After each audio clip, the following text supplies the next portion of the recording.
जो मिल रहा है तुम्हें वही तुम्हारे लिए बेहतर है। ये तुम नहीं जानते, पर देने वाला बखूबी जानता है।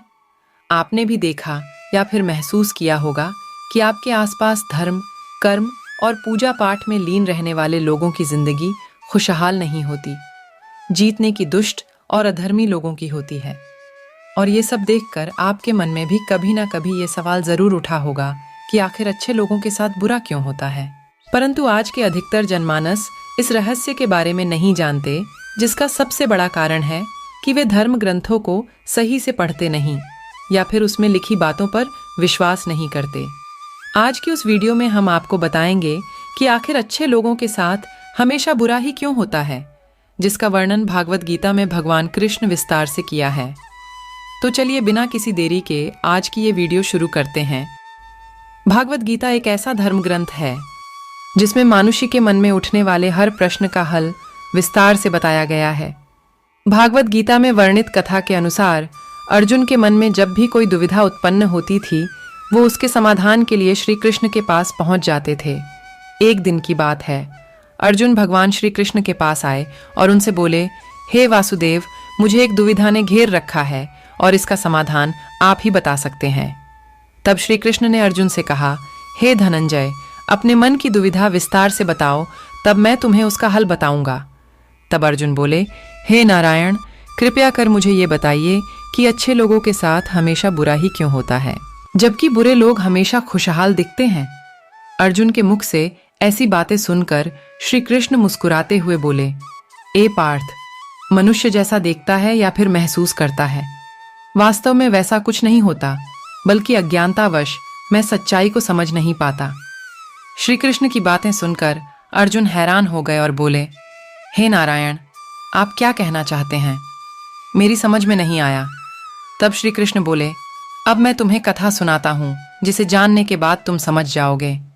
प्राणी को उसके कर्म के हिसाब से ही फल मिलता है, अर्थात जो बुरा कर्म करता है उसे बुरा फल मिलता है, और जो अच्छा कर्म करता है उससे अच्छा फल मिलता है, क्योंकि अच्छे कर्म और बुरे कर्म तो मनुष्य पर निर्भर करता है। प्रकृति प्रत्येक को अपनी राह चुनने का मौका देती है। अब इसका फैसला करना कि वो किस राह पर चलना चाहता है, ये व्यक्ति विशेष की इच्छा पर निर्भर करता है। फिर कथा सुनाते हुए श्री कृष्ण बोले, बहुत समय पहले की बात है, एक नगर में 2 पुरुष रहा करते थे। उनमें से एक पुरुष व्यापारी था, जिसके लिए अपने जीवन में धर्म और नीति की बहुत महत्ता थी। वो पूजा पाठ और भगवान की भक्ति में बहुत विश्वास करता था।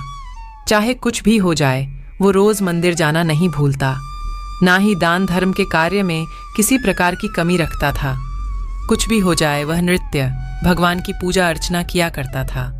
वही दूसरी ओर उसी नगर का दूसरा पुरुष पहले से बिल्कुल ही विपरीत था।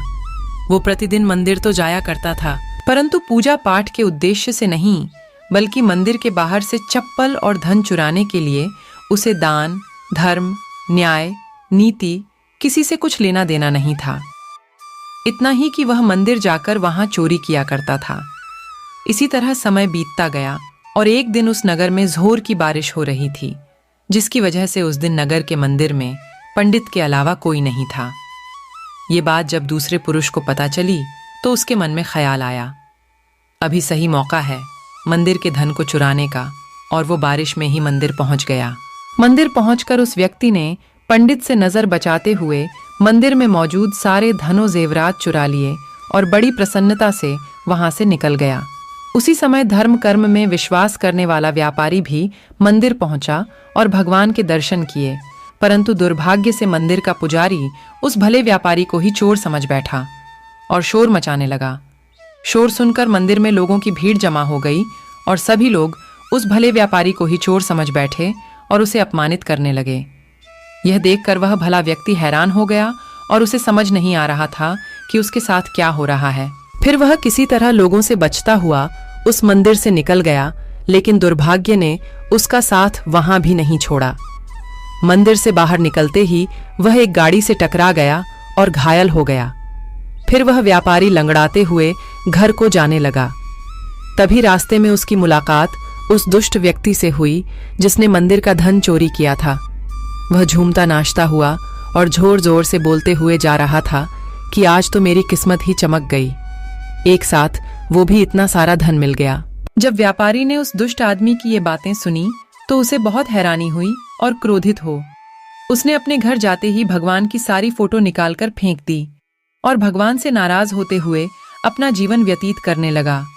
उस समय पश्चात दोनों ही व्यक्तियों की मृत्यु हो गई और दोनों यमराज की सभा में पहुंचे।